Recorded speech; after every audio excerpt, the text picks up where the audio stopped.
Hi, and welcome to Best in Tesla. Today I have a special guest for you. Actually, this is one I have been following for, I don't know, 6, 7 years or something like that, since he was a much younger man standing in his attic screaming at the camera. Today he has over a quarter of a million followers on his tech channel, and he also has multiple other channels. So the reason I have invited him to Best in Tesla is to discuss why so many tech channels suddenly started to talk about cars or EVs when Tesla entered the picture, and what we can learn from this technology race we are seeing in the automotive industry right now. And since he's also an Apple nerd, let's ask him about the rumored Apple car as well. So, with no further ado, Andrew, thank you so much for taking the time and welcome to Best in Tesla. Thank you so much for having me. I'm honored to be on, and I'm excited to talk about tech and cars. Yeah, technologies, because hmm you have Talos of Tech, hmm and that's actually a word that you invented, right? Yeah, it was 6-year-old marketing Drew decided after making all kinds of YouTube channels that no one found and no one was watching. I was like, next time I come up with a channel, I need a name that no one else has so that when I recommend it and you search it, you only get me.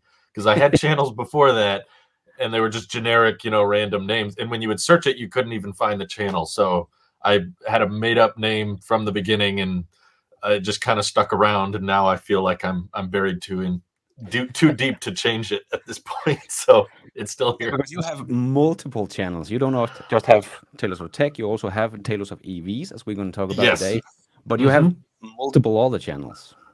Yeah, And I've tried to skim them down a bit because obviously it became an addiction of like, oh, I could talk about this. I could talk about this. I first started off with just doing like action scenes and comedy sketches. And I was like, nobody watches these. Nobody cares. So maybe I need to start making channels that makes something someone's looking for. And around 2014 is when I was like, okay, I'll do one channel for tech, one channel for gaming, one for movies, and one for music. And I just tried throwing as many things as I could at the wall to see what would stick. Tech stuck. Nothing else really stuck around. So now I'm down to three main ones. I get tech and EV take most of my time, and then I've kind of combined my travel vlogging, personal channel into. I had a food channel for a while where we did cooking and reviewed food. I just put those together, call it Life. So TAILOSIVE Life kind of encompasses the more personal side. We talk about investing and finances and stuff on there too, but that's more of a hobby. It's not really as much of a priority as the tech and EV stuff. But yeah, I'm trying to work my way down. yeah, because you have been at this for a very long time. You have been Yeah. at the tech channel. If people don't Oh know, God. Oh this. no. Oh, There he is with all my that guns is on the a wall. very young intro. Yeah. This was a Oh couple of my years before God. I started following the man, but I haven't still watched amazing. this in so long. Oh, that really takes me back. Wow, that's almost 10 years ago now, I think. Yeah, yeah, it says 9 years ago Oh, geez. Man, I when should you take started that Talos down. of I'm Tech. surprised you can find that. Yeah, Oh, so no. in the tech industry for quite some time, Andrew. Yes, a couple of years relatively successful, but yeah, I've been attempting it for a very long time. But your Taylor's Tech is quite a beast with 250,000 something subscribers, so that's really cool. But Yeah. why did Taylors of Tech suddenly have? I believe Cybertruck was the first one you put on your tech channel. Why did you decide to put Tesla on a tech channel suddenly?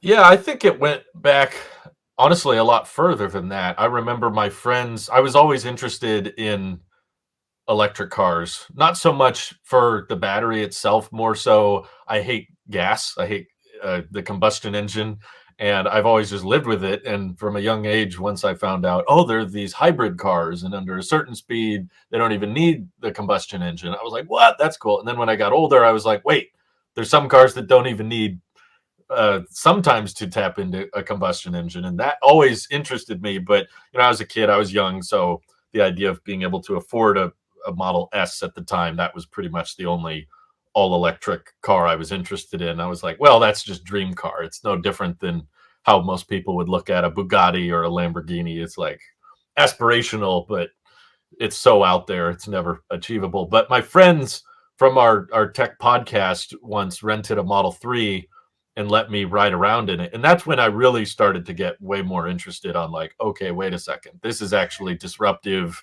innovative. Like this is not just some rich person toy. This is actually the future. This is something that everybody's going to want to get in on. And that's when I started focusing more on EV content. And I considered that's technology. So I thought, yeah, I would go on the TAILOSIVE Tech channel. I didn't originally see a point or a need to differentiate, make an EV channel, until over time I started making more and more videos on it and realizing that they were capturing a completely different audience. Like the people watching the tech channel for iPhone and MacBook talk were not the same people watching the Tesla talk. It was like I could just see it in the comment section. These are not shared audiences. And then yeah, the Cybertruck was really the catalyst that encouraged me, because there were people in my audience suggesting it. They were like, you should do a separate channel just for car stuff. And I was like, well, I'm not interested in all car stuff. I'm mainly just interested in Tesla and EVs. So I knew if I did separate the channels that it was definitely not going to be just anything automotive. It had to be electric. That's the only stuff I'm interested in. And I was doing it for a while because I was like, well, it's all tech. It's okay for the channel to have varying topics. But once the Cybertruck dropped, I did a couple videos on it and posted them on that tech channel, and they just exploded. And to this day, the video I did on that Cybertruck kind of top things we missed. It wasn't even, what's funny is that video wasn't like the night the Cybertruck was unveiled. There was like the unveiling, and I did a recap video. I watched the event live and everything, and I uploaded that, and it did okay. It was fine, but it was like the next day's video. It was like the second video I did on the Cybertruck. YouTube liked that one for some reason, and it took off, and that's still to this day the only video I've ever made that surpassed 1 million views. And it was kind of a wake-up call for me, because I was like, okay, there's a ton of people showing up to this channel expecting for more coverage, more commentary on a pickup truck and electrification and what it's good for. And there were all of these people showing up asking for that. And meanwhile, in that very same video, I'm saying, okay, we're going to talk about this iPhone battery case next week, you know? So all these people clicking for pickup trucks, and I'm talking battery cases. They're like, what the heck is going on? So I just got this impression from the comments and from the views coming in that there were a bunch of different, you know, perspectives, a bunch of people watching not for the iPhone and Mac stuff. So I said, okay, this is probably proof that there's enough demand, there's enough interest. And I thought for a while, maybe I could do a dedicated EV channel, but I don't know if there's enough to talk about. Like, do I have enough things to say? And so I tried it. I kind of experimented with it, and a bunch of people showed up to it that were not the same people from the tech channel. So I was like, okay, yeah, this is not, and now that's kind of become my primary emphasis, even though, yeah, the tech channel's got more subscribers. Like the EV channel often brings in more revenue. So that's kind of my forte. That probably says more about the tech channel than it does the EV channel. Yeah, but you think there is a shift, this big shift from combustion over to the EVs that's going to blur the lines between tech and the automotive industry? Because we see it kind of happening in China right now, where they are really tech heavy over there with their EVs, and we see these legacy automakers struggling a bit over there. So it seems like they're getting more blurred, and the automotive industry kind of have to become tech companies. Yeah, it's fascinating. I think I heard recently that like Xiaomi is testing an EV as well, which I knew them as a smartphone company, not a car company, but like even and I know Foxconn's getting into it a little bit as well, which was more of a mobile, because there are some similarities, you know, battery, computer, screen, user interface. Although I do think it's safe to say it's a much bigger stretch than, you know, going from phones to watches and AirPods and laptops. Those have a lot more in common. Once you get into car, there's a lot more emphasis on the battery management system, the DC fast charging, the AC charging, wheels and powertrains is a whole different can of worms compared to, you know, how do we make a phone that looks nice and has decent battery life? There's a whole, there's some similarities, but yet still a ton of variances between them. But you're right. It's interesting because these legacy automakers are honestly some of the oldest companies Yeah. still around. They're like Yeah. the definition of like legacy. You know, how often do you hear of a company that's like over 100 years old? And then trying to convince them that they need to put more emphasis on software, you know, and how do you figure out silicon and computers? And yeah, it's a very big shift for them. Yeah, definitely. And we also heard like Jim Farley, the Ford CEOs, talk about how they have 150 different software companies. So, Oh my as he gosh. said, they need to do their own operating system, or else they will never get this over-the-air update thing to work because they have to Yeah. talk with 150 software companies Oh to my do. gosh. I didn't know it was that high. That's Yeah, I didn't crazy. know that. I knew Herbert Diess once said that they had like 50 software Oh companies. wow. And they didn't write one line of code themselves when they started to talk about they wanted to make their own operating system, and they bought Carrot and all that. But Uh-huh.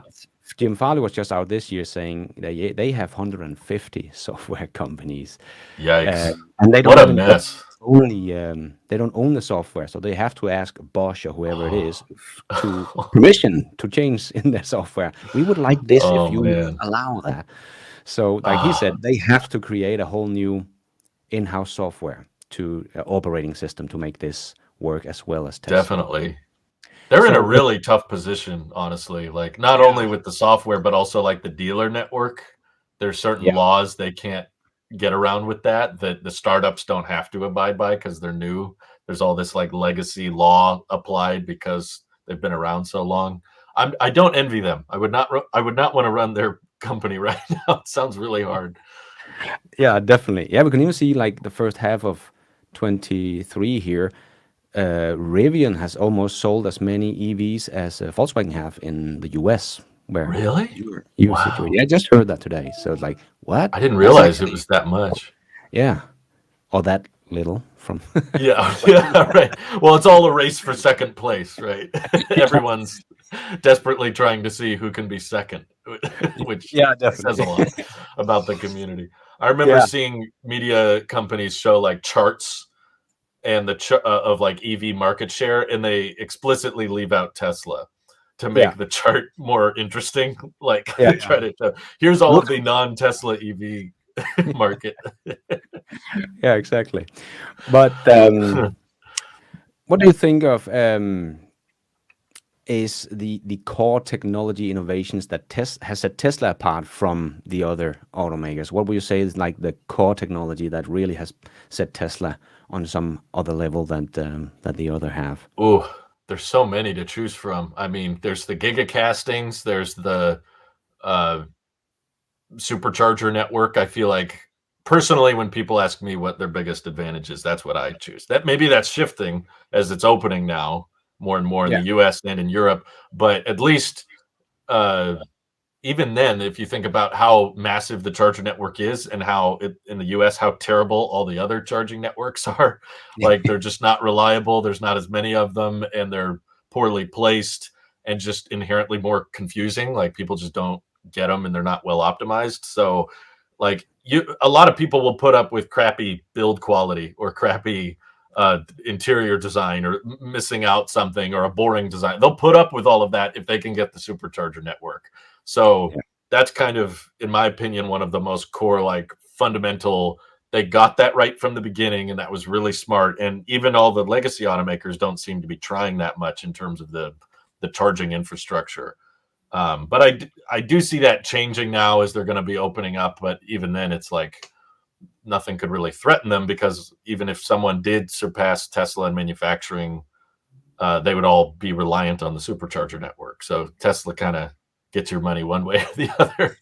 Even yeah, if you're not driving a Tesla, you'll probably be paying Tesla for charging in the future, which is kind of funny to think about. I'm sure it's yeah. different in Europe. I know they're a bit more open there, and there's Yeah, we more. have a lot of chargers over here, Yeah. but Tesla still have, if we look at chargers that can do 150 and upwards, Tesla Mm. still has the biggest charging network in Europe as well, and they Oh, they have do. opened Okay. about 80% of it up to other users. So, but That's even great. Herbert Diess was out saying, I think it was the summer of 2021 when he was on a road trip in Italy and used the Ionity charging network, which is the sister to Electrify America here in Europe, also made from Oh, DC gotcha. from Uh-huh. Volkswagen. And he said it is not good enough because he came to charge it didn't work and stuff like that, and that's their own charging network. So yeah, Right. And there's that definitely says been a lot about the motivation.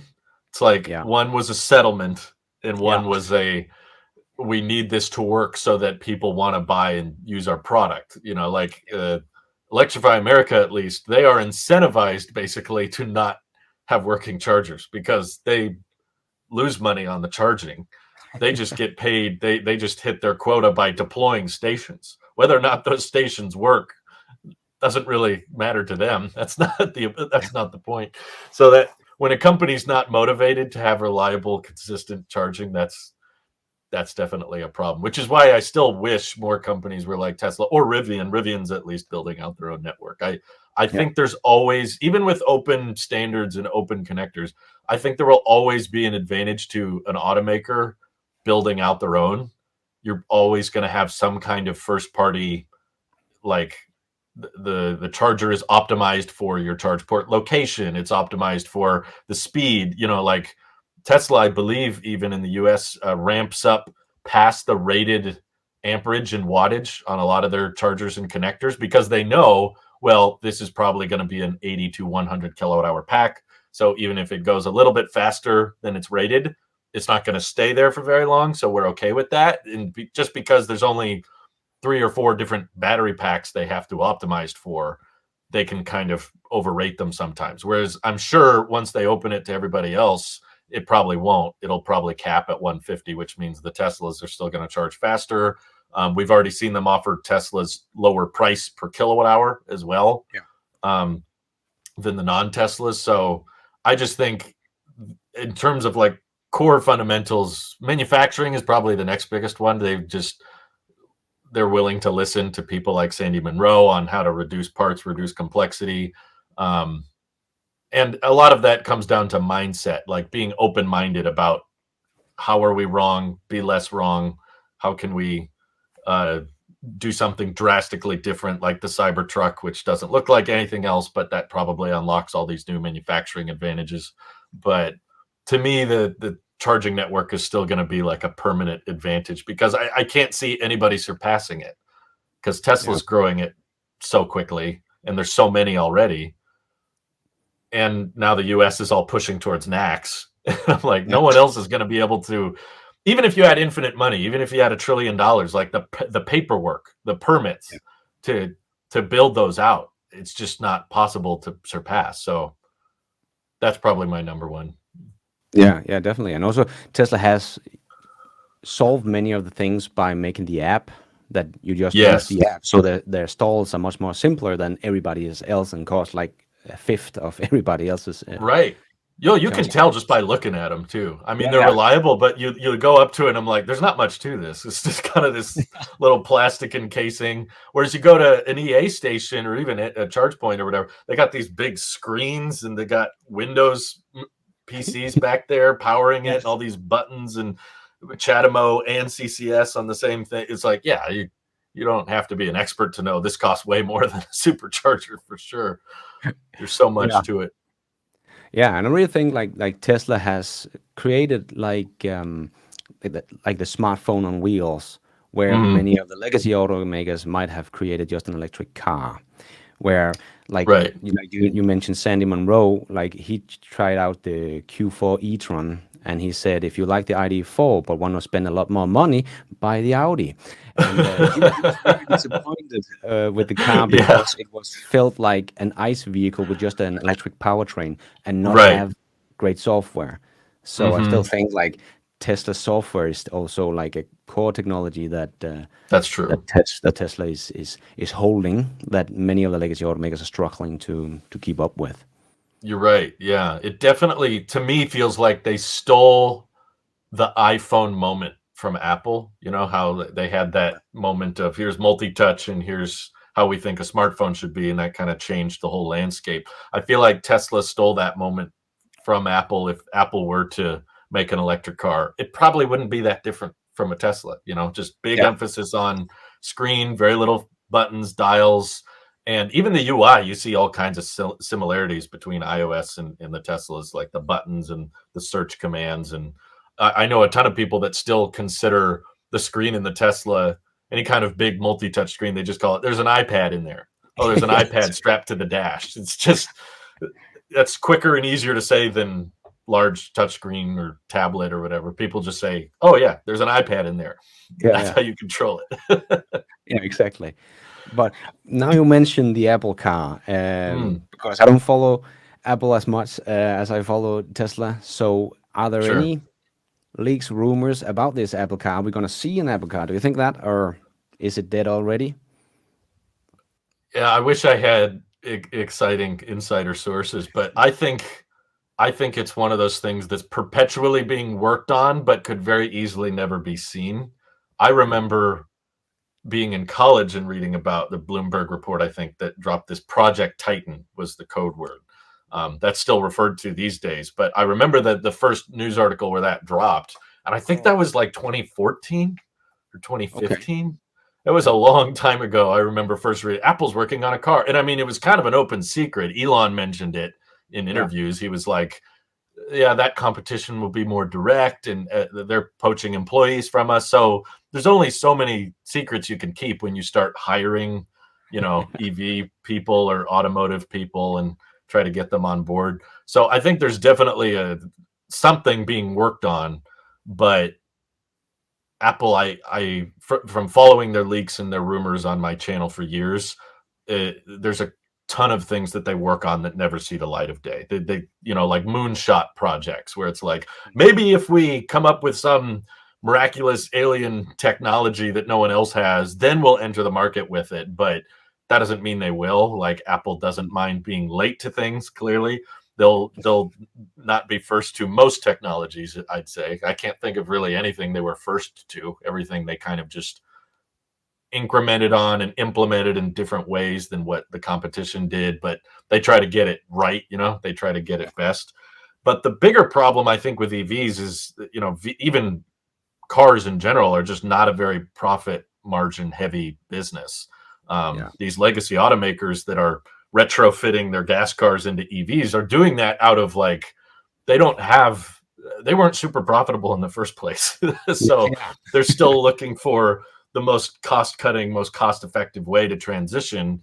And sure, Apple's got more money than anybody, so they could probably afford to build out their own manufacturing and factory, but they're likely thinking the amount of upfront investment in this required is going to be insanely higher than anything else they do.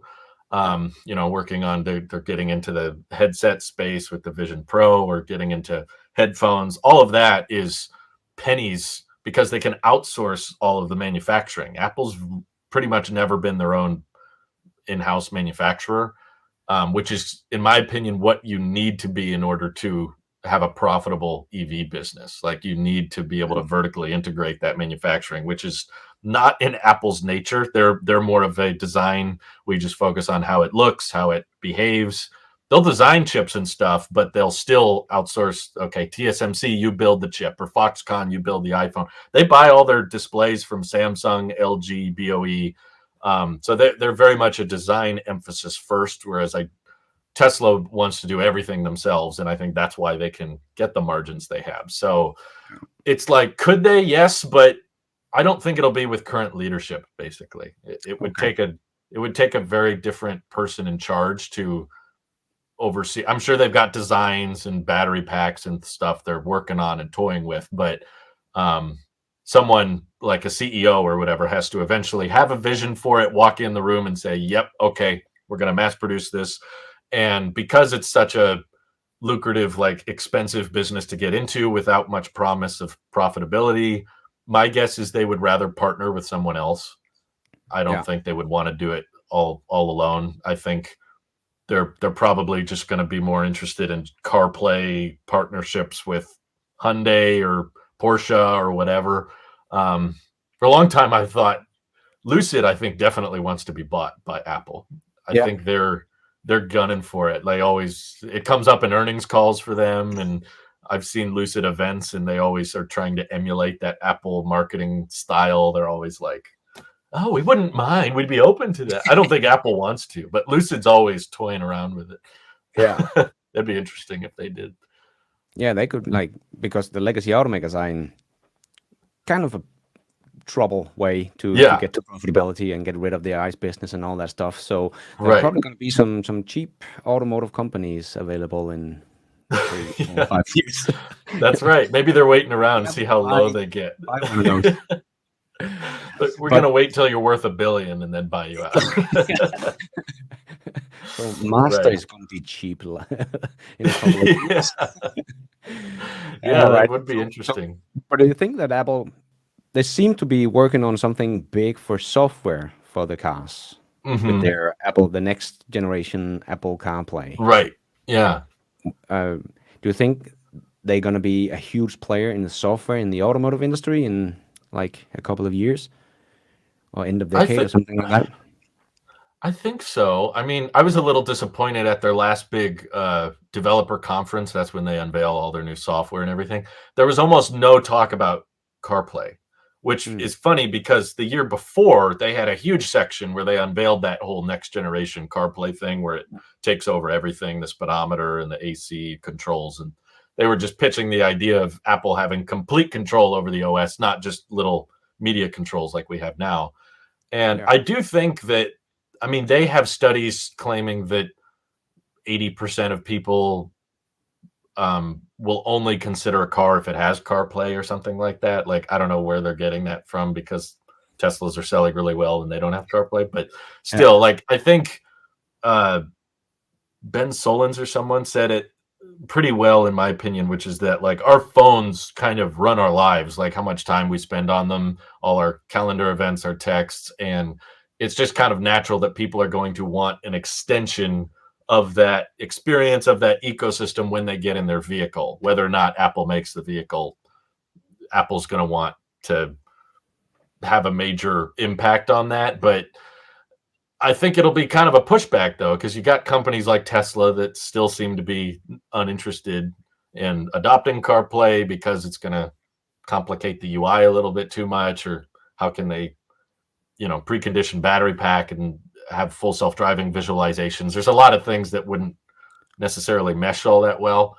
Um, and companies like Rivian, I think, that have also taken quite a stance on it and said, like, nope, we're just focused on our own OS and that's it. Once again, Lucid supports CarPlay, and I'm sure they want the next gen CarPlay. They're like, see, it works great for us. It's perfect.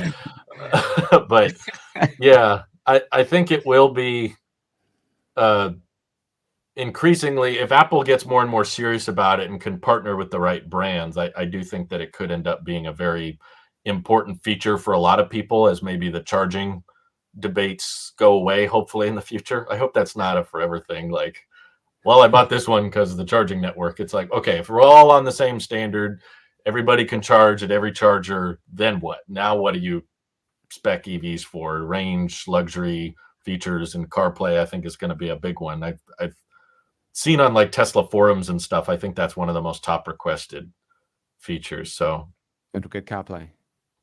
yeah, Yeah. a lot of people want that. I mean, they just did Siri shortcuts, I think, just recently. Yeah. Like Yeah. the Yeah. little quick commands on your phone, which is there's more. And we got Apple Music last year, so there's like they're playing ball a little bit more and more, but they're never jumping in completely.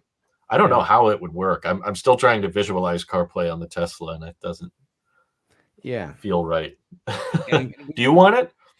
no, I don't really know No. because I think most of the things I want from Apple CarPlay, I kind of already have in a Tesla, like Spotify and that's Yeah. YouTube and Netflix and all that kind of stuff. So, and I think if you all have the same software, the software is not gonna matter much anymore. So I think it will make Mm, Tesla stand out that they have their own software and they can mm, decide what they want and create new features that none of the others have, where everybody that's else does true. have Apple software. It doesn't matter if you buy a BMW or a Dacia or whatever. Right. Yeah. Yeah, that's true. That's a good point. It'd be looked at as a exclusive. You can't get that on other cars. I don't think Yeah. they plan on licensing Like if you that out. compare Rivian and Lucid, like yeah, Rivian is really trying to make this very good software, and it feels like Lucid have kind of given a little bit up and said, "Okay, put the Apple Yeah, CarPlay in there," and you're right. then we have It some that does pick feel up like on it. that. Yeah, CarPlay feels like kind of the digital band-aid for software development. There's yeah, advantages to it. I'm not denying that. There's some perks I like about it, but yeah, I think if you're not going to support CarPlay, you really need to have a solid software team, because that's the worst case scenario is you don't support CarPlay and your default software sucks. yeah, Best case scenario is exactly what you described. Tesla just continues to update their software, can bring features because they know the car, they know the hardware. And I'm the same way. I don't really want CarPlay because I feel like it can do everything it needs to. I wouldn't be against the option for those who really, really want it. I just wouldn't activate it. But yeah, exactly. yeah. So, given the rapid evolution of technology that it, you know, 5 years from now, our iPhones that we have today that we think are awesome are already outdated. Where do you see the EV market in 5 to 10 years? Ooh, that'll be fascinating. There's so much like rumored to come out in 5 to 10 years. I bet Yeah. Toyota will say solid state batteries coming next year. We're so close. Yeah. And robo taxis next year. Yeah. They're coming soon. 2 weeks. Yeah, 2 weeks, more and more of the same, possibly. I'm hoping. I think I mentioned earlier. I really hope that the whole charging advantage is gone. I hope that 5 to 10 years, everything is kind of capable of 200 plus kilowatt charging. Everybody can go to any charger and plug in, and it's very simple, and you don't have to worry about, oh, did it work, or let me check the app, or just. I'm hoping that that problem can be fixed. It feels like we're kind of stuck in the middle of that Yeah. process right now. Um, I think we'll have probably vehicles covering every segment, van, pickup, big pickups, semi trucks. It's this thing with EVs. It feels like every year they get more and more interesting because they're expanding on affordability and luxury and performance and practicality and utility. So, there's some countries that are passing laws on saying like ban the gas cars by 2035, 2030, wherever. And I'm kind of like, well, I hope you don't have to. My hope is that EVs are so good by then, a gas car would just look stupid.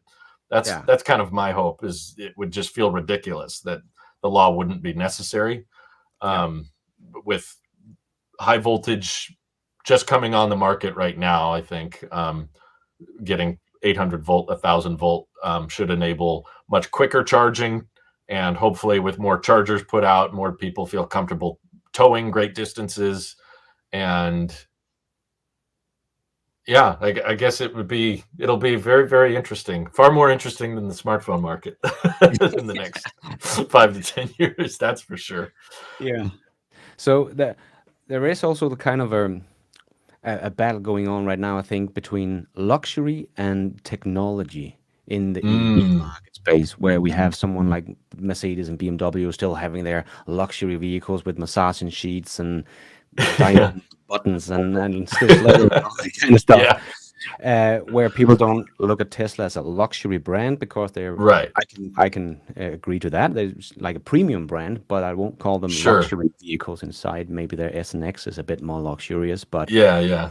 do you think, because I think software is just so difficult, Mm, and make just normal, great working software is pretty hard, and making awesome software that can compete with the likes of what you have in a Tesla right now is going to be tremendously difficult. And the old guys have to come up with something, as Ford is talking about, they want to make their own OAS, but they've hmm just started now. Will Yeah. they become do you think they will have both the luxury and the technology in time for them not to kind of go out of business, because they only, in my opinion, have luxury right now? If you compare them with Mm, Tesla, they just Tesla is so much cheaper. You get much more safety. You get much better software, and you get over-the-air hmm updates all the time with new features and so on. But you don't get that luxury feeling. But it seems like that people are choosing technology right now over luxury, as Tesla's brand loyalty is one of the best and is growing right now. I saw Mm. they said that the average luxury vehicle brand had a 46% brand loyalty and it was shrinking, and Oh, Tesla has wow. 67% brand loyalty Huh. and was growing. So I thought That's there amazing. is this kind of people don't care too much about luxury. Technology is the new kind of luxury. Um, Yeah, do you I think agree. that's a thing? And do you think they can catch up? Do you think they can come up with great OAS software in 5 years' time?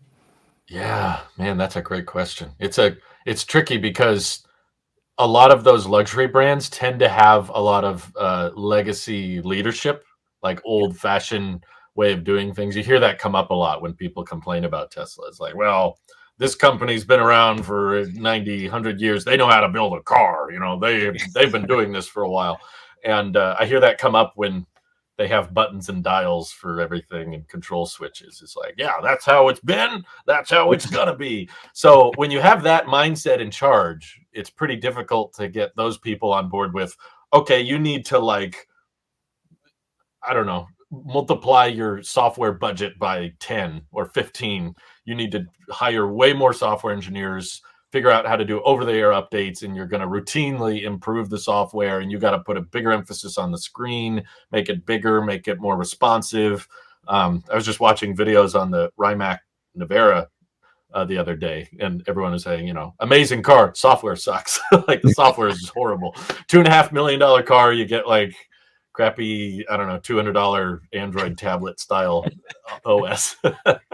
So yeah, that's a classic example of. But that brand loyalty thing you mentioned is fascinating because that's kind of proving, in my opinion, that there's a market shift, maybe because of the age of smartphones and tablets. People are less tolerant of cruddy software. And I think that's because software tends to be something you interact with a lot more Mm. than those little things like the, you know, how often do I hit the heated seat button or cooled seat button or change the volume?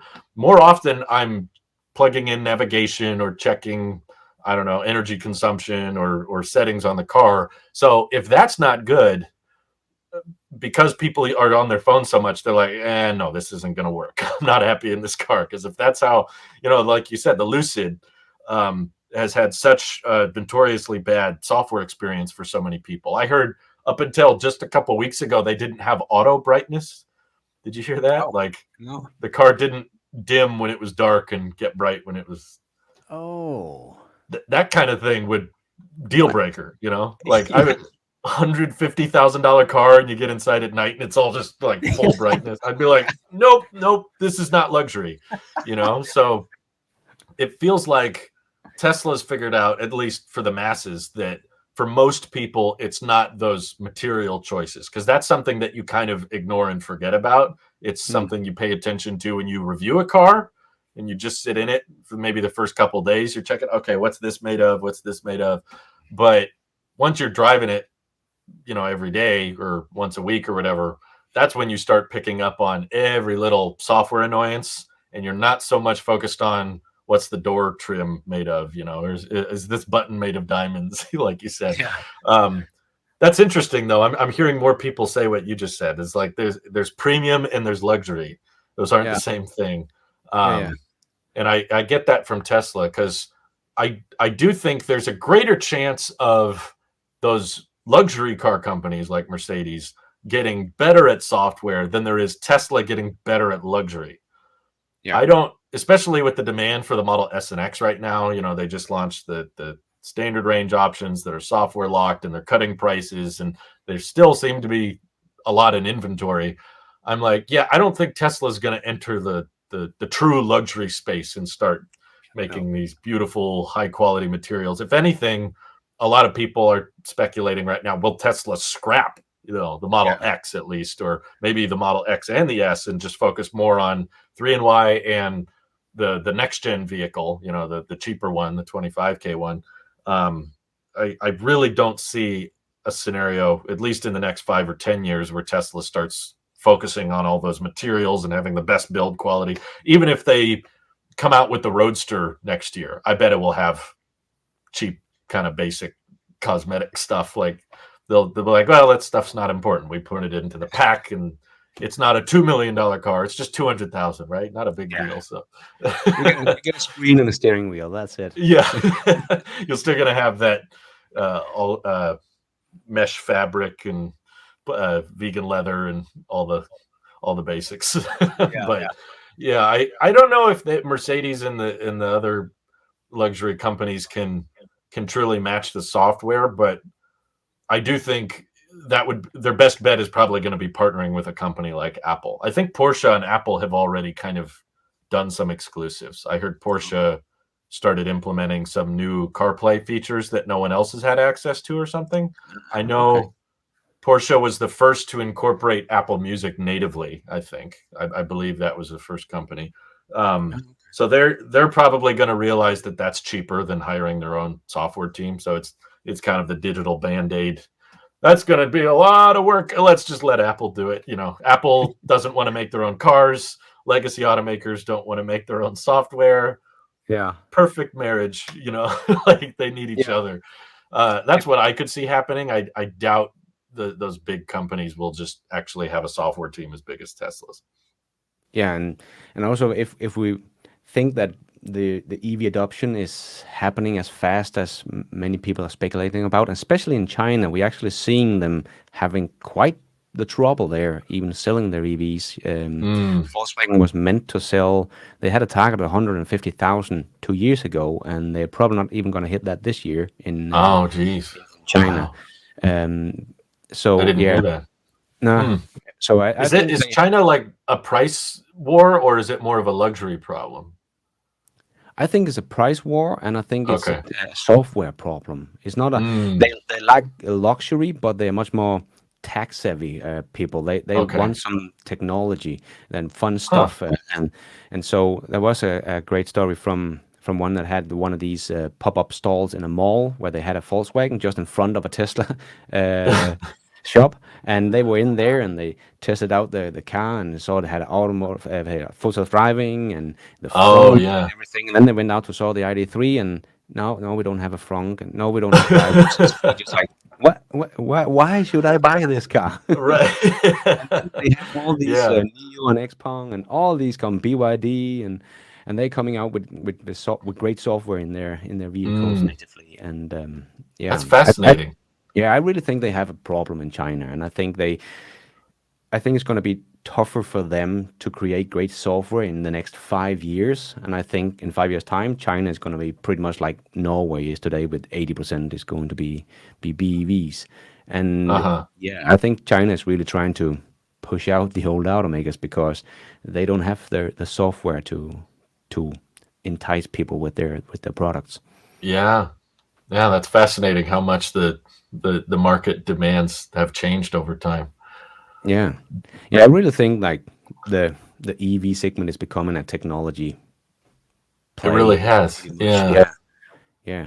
It's a fascinating clash of audiences too, because you're getting now all of these tech people like me that didn't care about cars getting Yeah. more into cars, and now all the hardcore car people are watching all these tech people show up, and you know, are saying like, you know, get rid of all the buttons, and there's too many buttons in here, and they're saying, why are you removing all the buttons? You know, like so the automakers have to kind of pick their battles. You know, they have to figure out who they want to go after, and Yeah.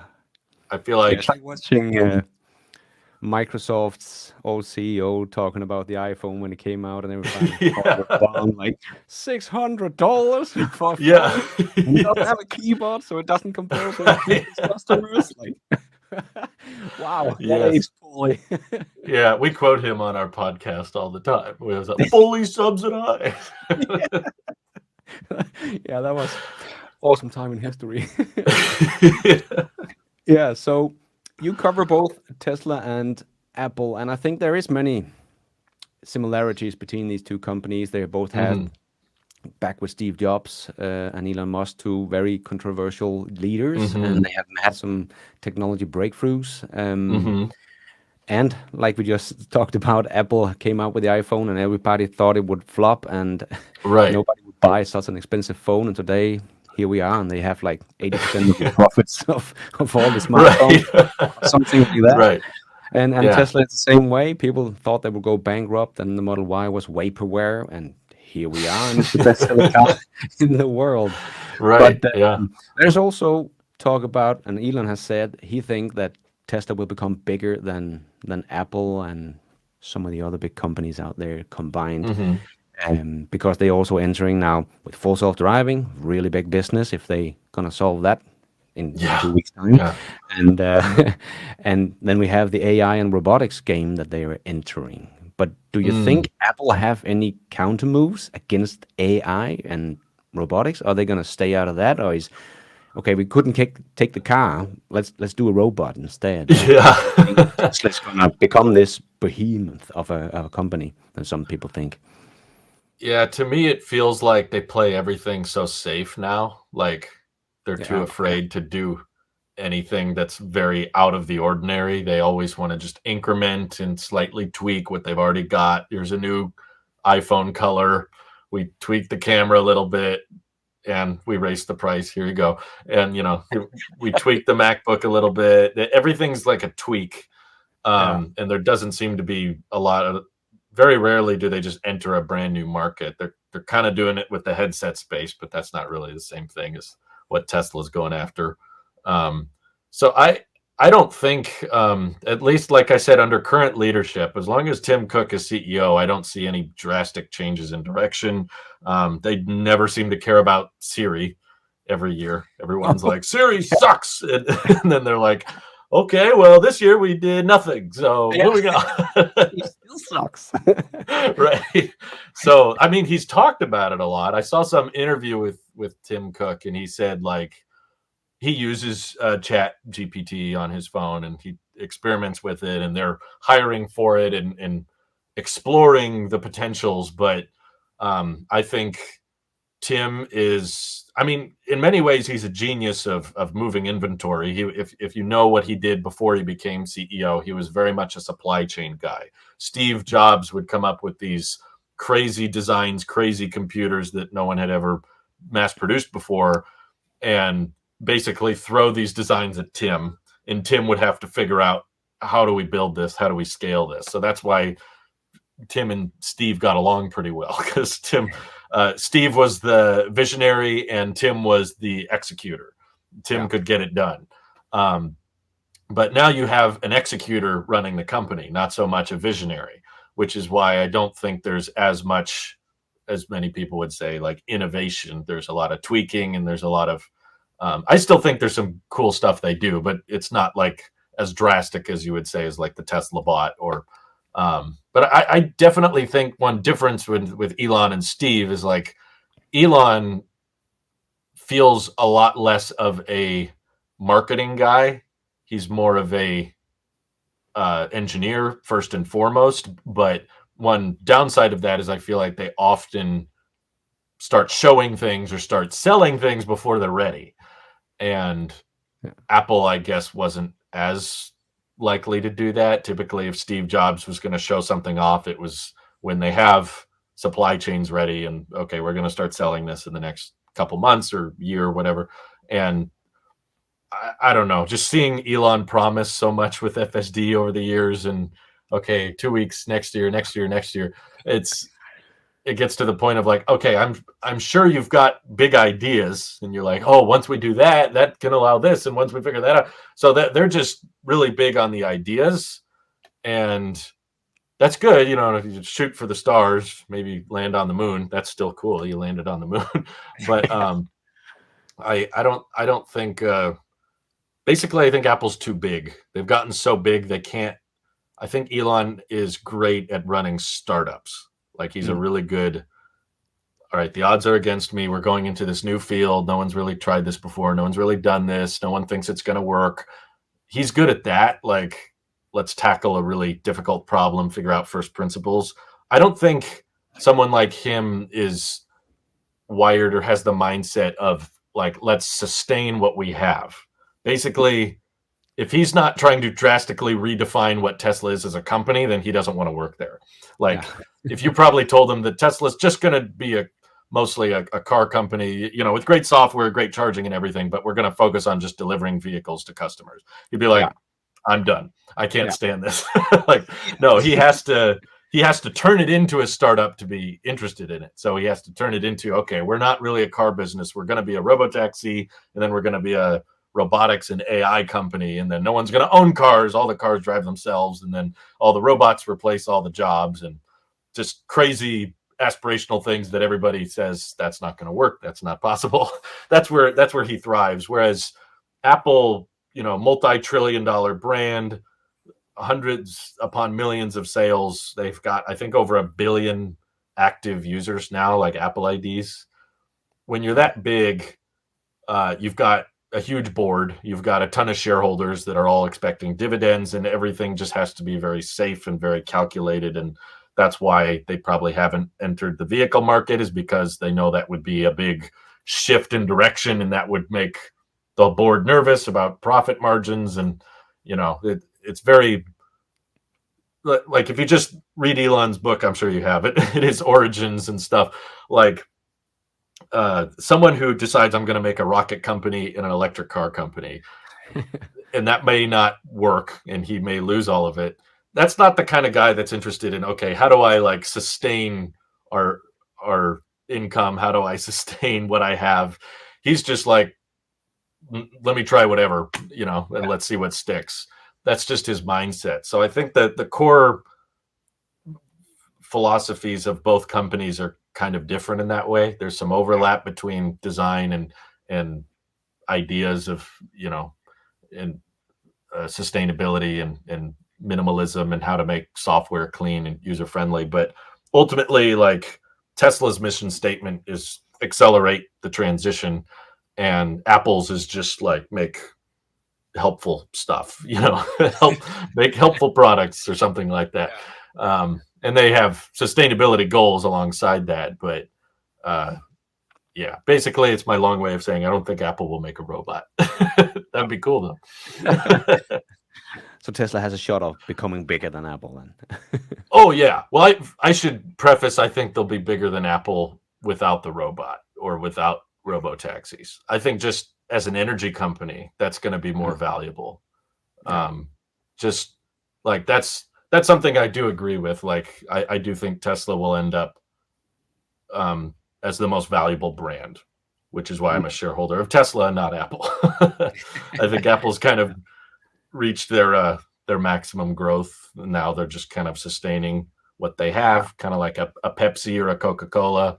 And there's, for a long time, I think, still going to be a need for phones and computers and watches and stuff. And they're going to have that covered, and they'll have really great software and hardware options. And Tesla, I think, though, will dominate the energy storage business, the solar business, the car business, the charging business. Like, there's energy consumes a lot of our expenses, every day, like your electric bill, your car payments, your car maintenance.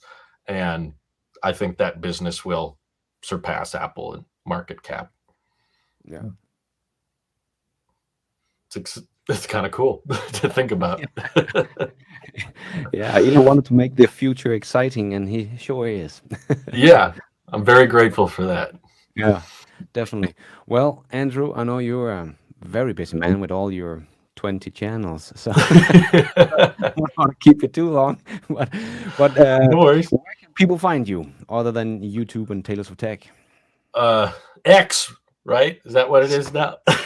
We're on there. Got some real short links now, but yeah, anything TAILOSIVE should be me, I think, on both X and YouTube. The main ones are TAILOSIVE TECH, EV, and Life. Those are both on X and on YouTube. Those are my main two big platforms, and it was nice getting to know you, and thanks for having me on. Yeah, definitely. Thank you so much for taking the time. It's been an honor having one of the guys that I follow being on my channel. So thank you very much, and best of luck with all you adventures in the future. Thank you. Have a good one. Yeah, you too. Bye-bye. Take care. Bye.